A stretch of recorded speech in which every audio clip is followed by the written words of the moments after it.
Another great convo we are about to have. So as people know, we filmed the interview first. And so we just came off the interview and it was spectacular with Terri Cole today. Author of Boundary Boss. One of the very, foundational books talking about boundaries. But truly a great person. How are you doing, Zach? I was not invited to speak. You don't need an engraved invitation. No, hi, hello. I was waiting to see where that went. Which was a fantastic introduction to our guest Terri, who I let her know at the end that it was really quite an exemplary conversation that really moved me, and I think that I've been so lucky to be in the room with so many of these people that we bring on together, and I'm always changed for the better. Thank you, copyright strike. But this was so eye-opening, and also we were just talking about the way she speaks about her work. There's just a lived-in confidence of experience that you can't replicate. You can't fake that. So deep, so relatable, and as you were saying, human story driven, which is always magnetizing and attractive to me. Welcome, everybody. This is the Jeffrey Marsh podcast. I am Jeffrey Marsh, 25 years of Zen experience, 2 bestsellers, and a whole lot of love and verve. I'm so glad you're here. And again, Terri, the conversation is going to knock your socks off. We do talk about boundaries, but we also talk about some patterns and ways to lift ourselves out of trying to seek control in life. Have you ever tried to control your life, Zach? That's so fun. Okay, so yes. I was getting flashbacks to our first episode when you said, "Have you ever had a relationship feel a bit complicated?" And that's exactly how you said it. And I know that because I edited it like 7 times. Because, whatever. We were going through pilot phase. Yes. And the answer then was also yes.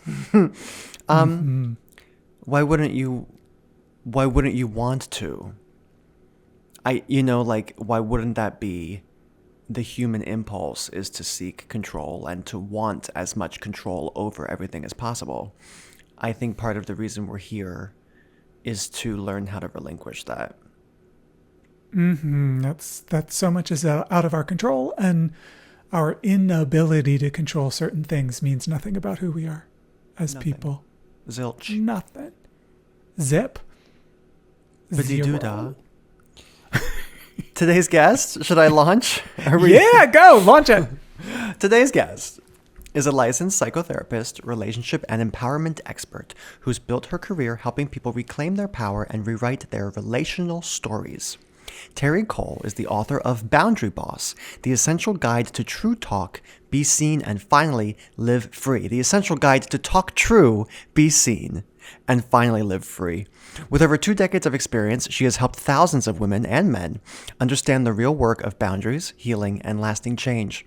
Her mission is to teach you how to stop abandoning yourself for the sake of others and finally live free. Please welcome Terri Cole to the Jeffrey Marsh podcast. Hello, beautiful one. Hi, friend. How are you? Great. It's been a while. It sure has. There are about 13 things I want to talk to you about. And I'll do my best to get to as many as I can. One, since you are, to me, the expert on boundaries, I wanted to talk to you first about how often self-hate gets folded into boundaries. That almost anybody I interact with, work with, in a workshop, whatever, the first place they'll go if someone steamrolls their boundary is, I didn't do my boundary right. And I find that addiction very intriguing. And I know you've addressed it before, but can you address it now? Well, let's understand it, right? What do we get out of doing that, right? If we can understand the secondary gain of the self-blame, then we can have insight into how do we inspire people to stop doing it.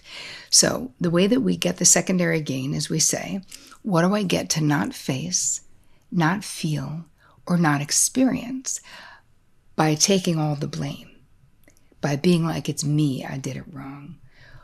Well, let's think about that. You get to not have to actually draw the boundary, right? You get to be like, maybe I don't deserve the boundary. You get to stay in that one down position or that feeling of being rolled over or victimized by someone, rather than understanding that when we assert boundaries with other people, it is not about their response or reaction. It is about your healing is in the assertion of the boundary. The other person, maybe they're going to have a tantrum. Maybe they're going to lose their shit. Maybe they're going to say, thank you. I had no idea you felt that way. That's amazing. We don't know. But that's not it. Because people who think that setting boundaries is about how the other person responds to them. And if the other person doesn't respond positively, they did it wrong.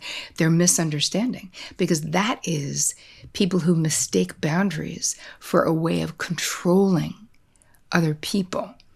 But we know that our boundaries are about us. So I will assert a limit with you. I will make a boundary request. If the other person goes, I'm not doing that.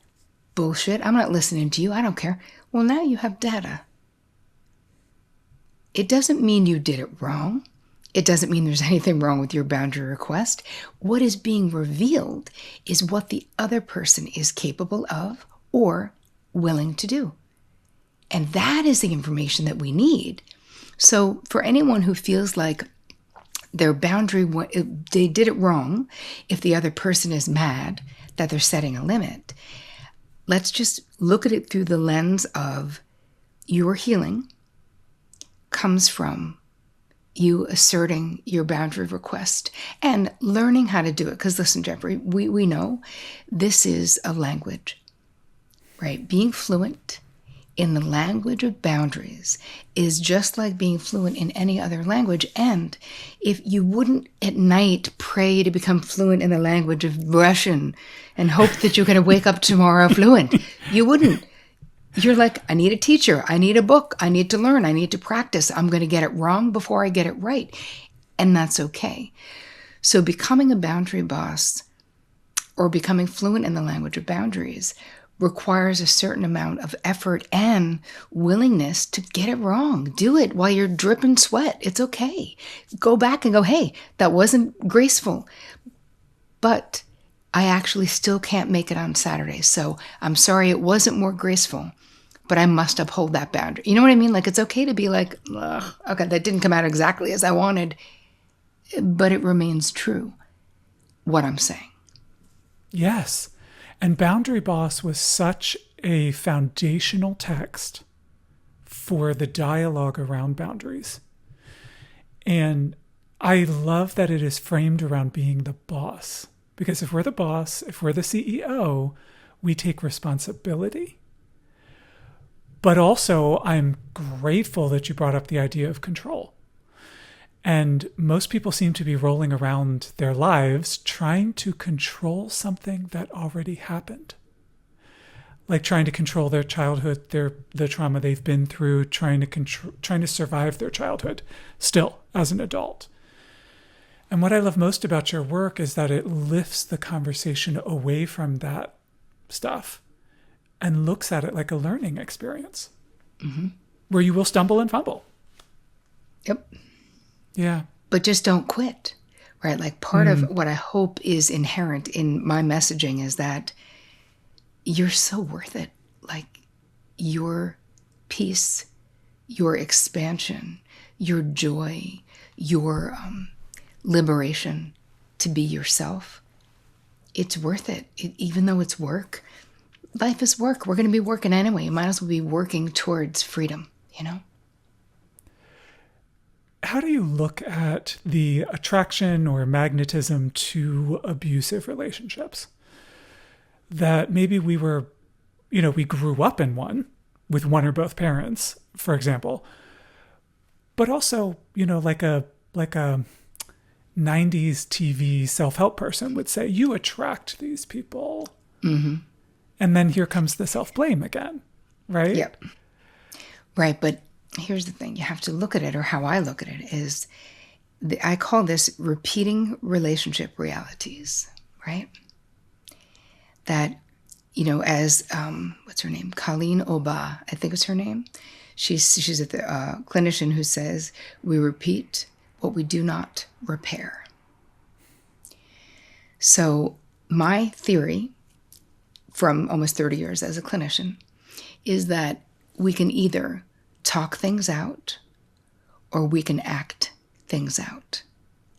So if we're not talking it out, we will be acting it out.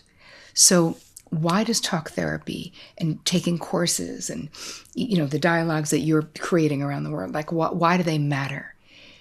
Because it is the unspoken stuff that keeps us stuck in these cycles. We have to talk about it. We have to admit and face what happened. And I liken it to, this is stuff in the basement of your mind, your unconscious mind, that like most of us are like, I don't need to go down there. Here's the thing, you do. And we do. Yes. That it's not going anywhere. Like it's not going to go away on its own.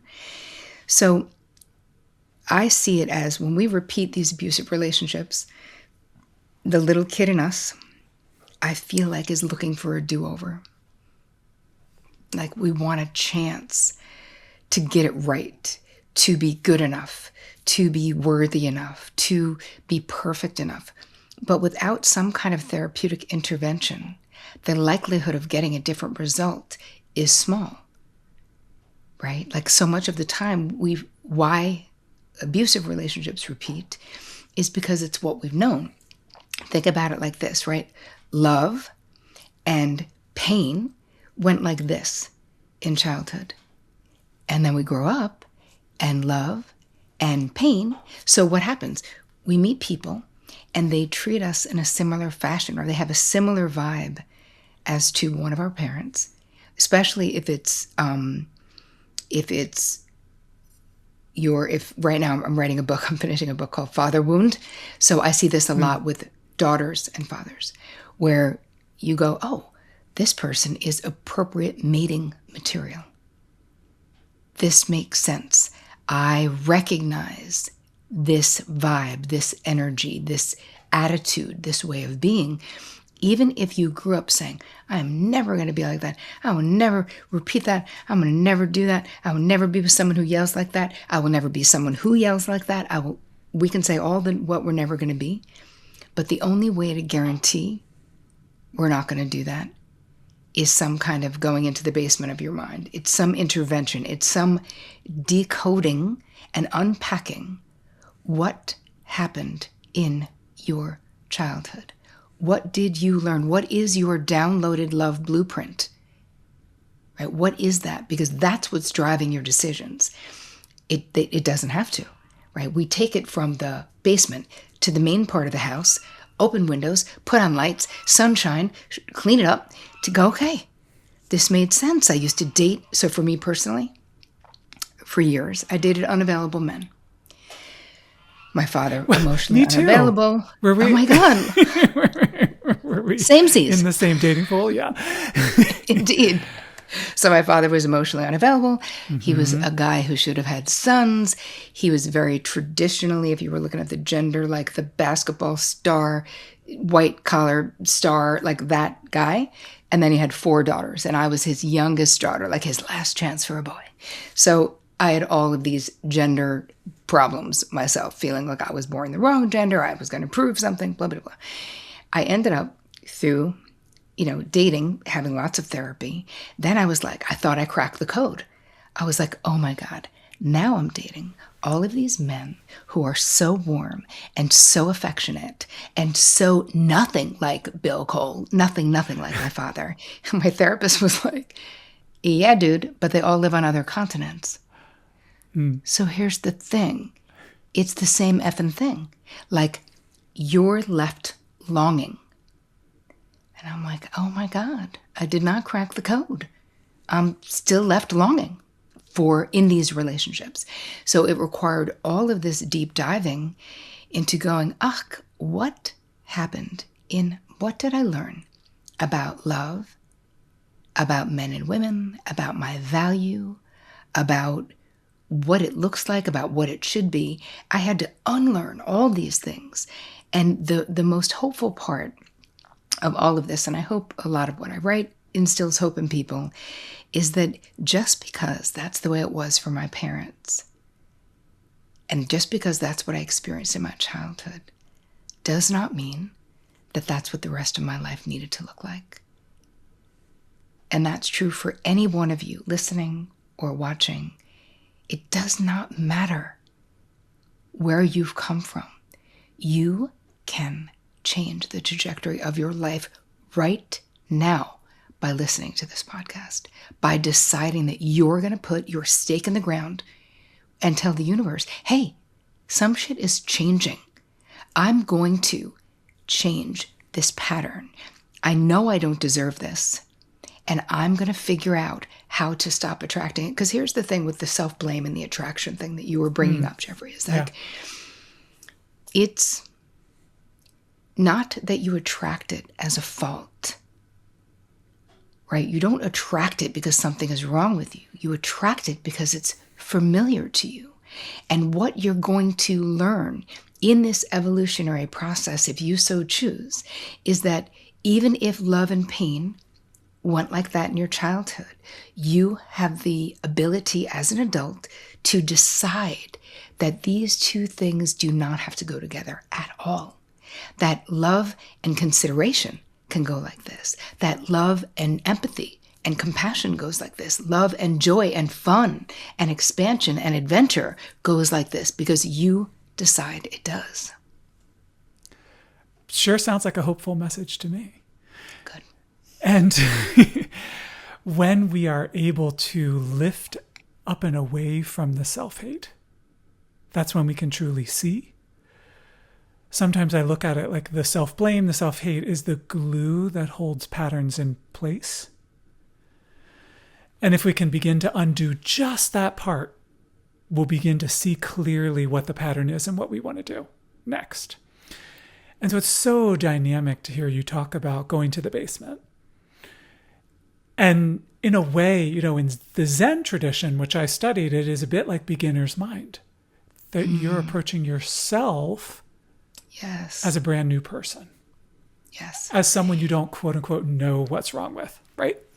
Yes, I love beginner's mind. And it's really, if we want to lose the self-hate, it is swapping out all of this caustic judgment and replacing it with compassionate curiosity. And I really learned this from Deepak Chopra years ago. I spent a lot of time studying at the Chopra Center long before it might look like he was on Epstein Island. I hope he wasn't. But anyway, moving into, I really hope he wasn't. His thing was about, there's so much that I learned from him, but one of them is that he almost feels like it's the highest form of evolution when we can truly look at ourselves as a curious and compassionate witness and be like, that's interesting. I just flipped out about that thing, or I just, whatever it was, why am I doing that? So I've created so many tools, like when you find yourself in a situation where you're having, let's say, an amplified response to something, a person in particular. I have these 3 questions that you can ask. I call them the 3 cues for clarity, and it's how do we identify when we might be having a transference? So who does this person remind me of? Where have I felt like this before? And how or why is this behavioral dynamic, right? The way I'm interacting with this person, how is this familiar to me? What ends up being revealed is, I'll give you a quick example from my life. I was in my internship, going to school to become a therapist after having been a talent agent for years. And I had a boss there who I fucking hated with like a weird ass passion. It was a lot of hate and a lot of like repulsion. And I remember talking to my therapist like 3 weeks in a row. I came in and I was talking about Dr. Washington, that was his name. And like what a friggin' jerk he was and how cold and judgmental and all this stuff. And finally my therapist was like, okay, basically, can you describe him? And I said, oh, you know the type. Oh, he's tall, he's good looking, he actually has dimples, very deep voice, Brooks Brothers suit wearing, Wall Street Journal reading, like Mad Men, drinking martinis on the weekend, you know the type. Probably golfs all weekend long. And she was like, who else would that describe to a T? And I was like, oh my God, this is so embarrassing. Oh my God. And I was not 15 when this happened. I was in my early 30s. And it was so real, this transference that I was having to this guy. Like my unavailable, cold, judgmental father, that even though I was in grad school to become a therapist, I couldn't see it because it was so real. And I realized, and she said, Terri, do you understand why it matters? And I said, well, tell me. And she said, because every time you interact with because I wouldn't interact with him. I would like jump into the bathroom if he came down the hall. If he was in a meeting, I didn't even talk. I was like, I can't wait to get out of here. This guy's an idiot. But not seeing. And she said, listen, do you want to get a job at this drug treatment clinic when you get out of school? And I said, yeah. And she's like, don't you think it would be good if this guy knew how smart you were?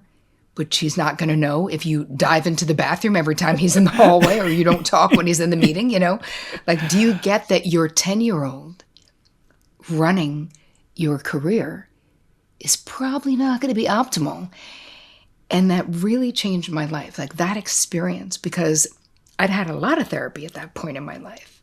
And yet the transference was so real that I couldn't even see it. So anyway, I created this 3 cues for clarity. So if you're having an amplified response to something or a big response, but when you really think about it, you're like, I think my response was probably bigger than that thing actually was. We can start to ask these questions and usually someone will come to mind.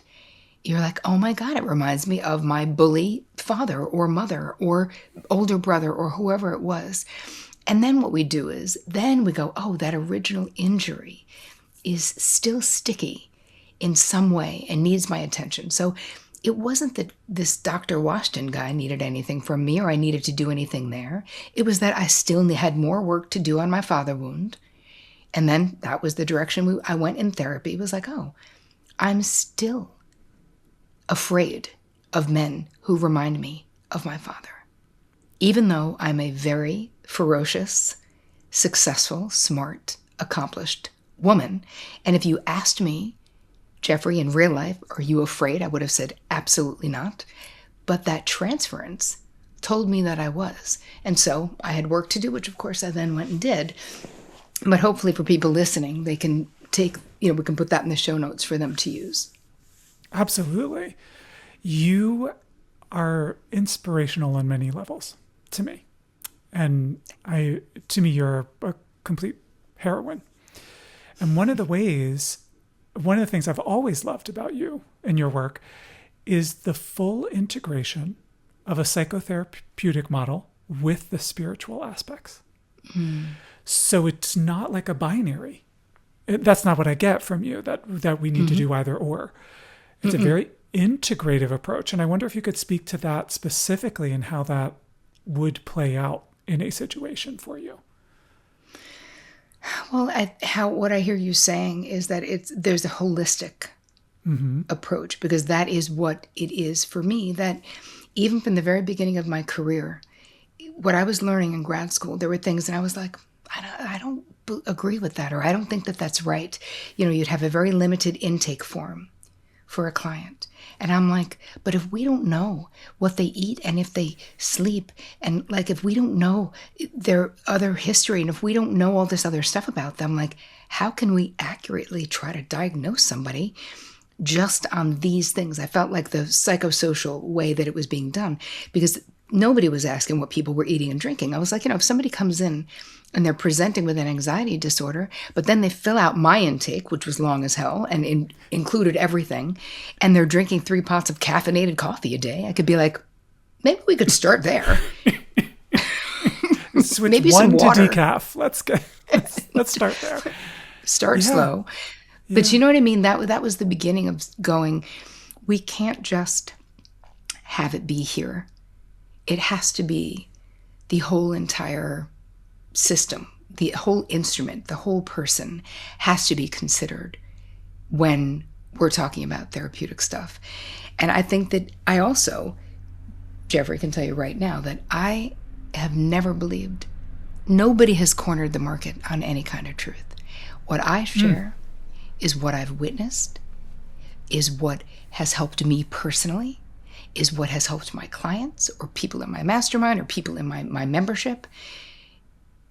What I'm very turned off by, and I see it happening on, of course, social media, obviously, duh, but people who are like, this is for sure what something is. I'm like, motherfucker, you do not know for sure anything.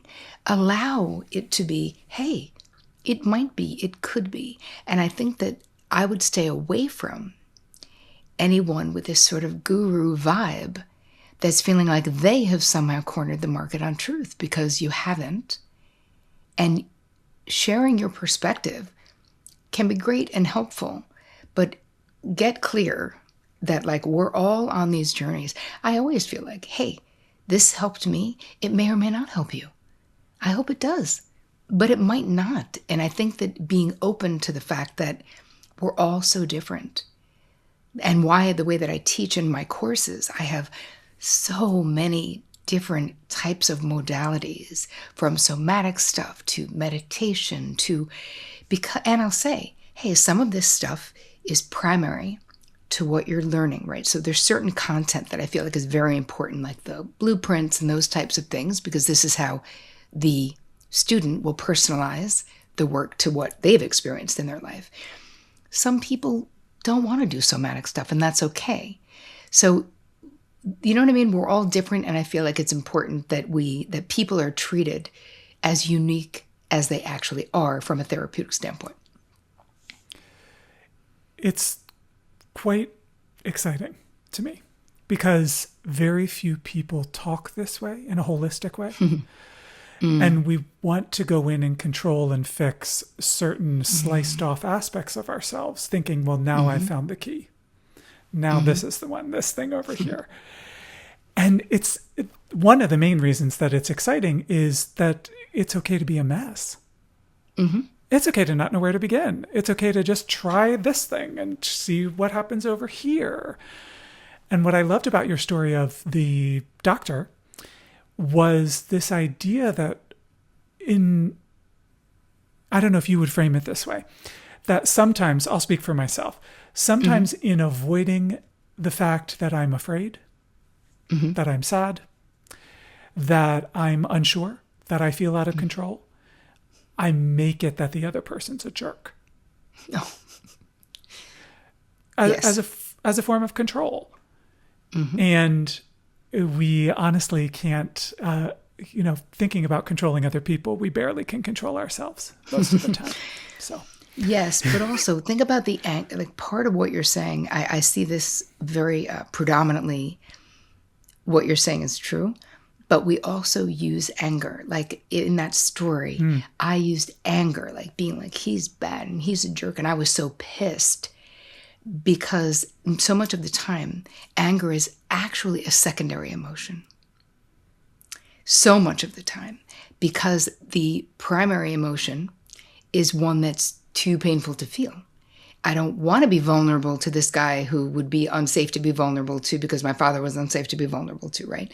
So I don't want to admit I want his attention, or I wanted him to think I was smart or great or whatever, right? So instead, I was angrily rejecting. But when we can look and go, when I'm this mad about something, what is the real feeling underneath it? Am I mad? Because sometimes you can be both, right? But a lot of times we're sad, we're scared, we're hurt. And those are emotions that suck more, right? Being angry feels powerful. Oh, right? In the moment, you feel like, oh, I'm going to get that person. But it doesn't last because it's not the real emotion. Yes. Right? So if I never get to the vulnerability or I never get to the hurt feeling, it's very hard to have a resolution. Indeed, that's when the anger lingers and has quite a lot of power over us, honestly. Yeah. And becomes almost our whole life or almost our whole relationship with a single person. At the monastery, we would say anger is a finger pointing at the moon. And I've always loved that phrase because of the proportionality. Anger is the size of a finger, and the other emotion is the size of the moon. And so where can we focus and where can we heal ourselves? Yes, and allowing ourselves to feel, though, Jeffrey, I feel like there's, I don't know, coming out of being highly codependent, coming out of being a boundary disaster, all the things that I experienced in my life, the emotional landscape, it's slowing everything down. And I do think that you had mentioned about control. We talked a little bit about control before. And I feel like with codependency, especially high functioning codependence, which is what I'm an expert at, and that's actually a phrase that I coined because all my clients were codependent but didn't think they were codependent because they were super high functioning and successful. It's when you think about codependency, whether it's garden variety, like Melody Beattie, codependent no more, or whether it's Terri Cole's too much high functioning codependency, at its foundation, codependency is an overt or covert desire or bid to control other people's outcomes. You know? Yes. And so much of the human experience is not within our control. Oh, you would say that again, buddy. Oh. It's a delight to talk to you. So what are you working on now? You mentioned that third book. Where do you want people to find you? They've already fallen in love with you, obviously. Oh, sweet, clearly. So tell them the next step. Well, what I would love for people to do for them is if you are struggling with boundaries, if you want to know more, I actually created a really accurate boundary quiz. You could just go to boundaryquiz.com. It's completely free. Love that URL. You snatched it. I sure did. I'm the queen of buying. One thought in my mind, I buy the URL. You're like, you never know. I probably have 100 URLs. Good. That's a hot tip. It is. So boundaryquiz.com. And there's like different archetypes of boundaries, of how do we do it when we're dysfunctional. Obviously healthy, there's one, but then the rest of them are either, you could be like the ice queen, you could be the peacekeeper, the pushover. There's different ways that disordered boundaries express themselves in our relationships. And it really helps to bring to the forefront of your mind, like, oh, I'm the peacekeeper. Like, I'm self-abandoning in real time to keep the peace for other people. And as Cheryl Richardson would say, not saying something to keep the peace starts a war within yourself. So these are really good things to know about yourself. And that's an easy way to start. You could also get the book, Boundary Boss is out, Too Much is out. I have a community that people can join, terricole.com/TCM, where I meet weekly and do just this exact thing that we're doing, just talking about all the things, live Q&A. I have guests come in. I teach workshops in there as well. So those are all the things. And my new book doesn't come out. I'm finishing it right now. And it doesn't come out until September of 26. And it's about father wounds. Knowing the publishing industry, that seems fast. September of 2026. Well, so and I'm handing it in the mid-January. Okay, great. Yes, I'm glad the world gets it quickly. Thank you so much, Terri. Really brilliant and beautiful, and you inspire me every day. So, thank you so much, my friend. I'm glad you have a pod now. Yay.